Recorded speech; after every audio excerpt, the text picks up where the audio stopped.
Today's devotional is inspired by one of the most heart-wrenching moments in Scripture, when Jesus cried out on the cross,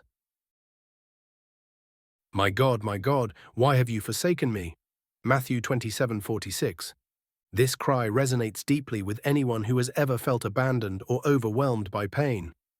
But within it lies a profound truth about God's love and His presence in our suffering.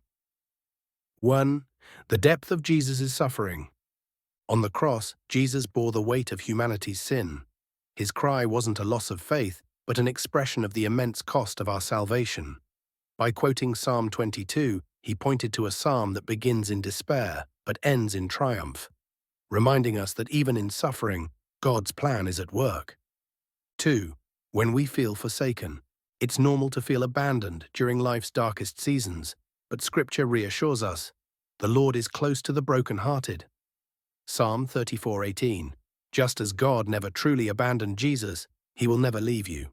His promise stands firm, "I will never leave you nor forsake you." Hebrews 13:5. 3. God's presence in our pain. Throughout Scripture, we see God meeting His people in their despair. Hagar encountered El Roi, the God who sees her, Genesis 16. Shadrach, Meshach, and Abednego found God with them in the fiery furnace, Daniel 3. Mary Magdalene's grief turned to joy when she encountered the risen Jesus, John 20. These stories remind us that God is not absent in our trials. He is walking with us through them. 4. The hope of resurrection. Jesus' story didn't end with His cry on the cross, it culminated in His resurrection. This assures us that no suffering is final and no pain is wasted. The same power that raised Jesus from the dead is at work in your life today.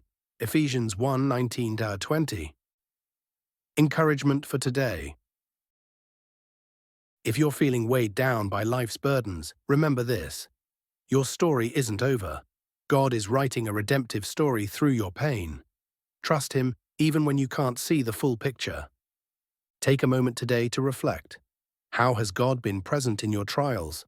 Share below and encourage someone else who may need this reminder.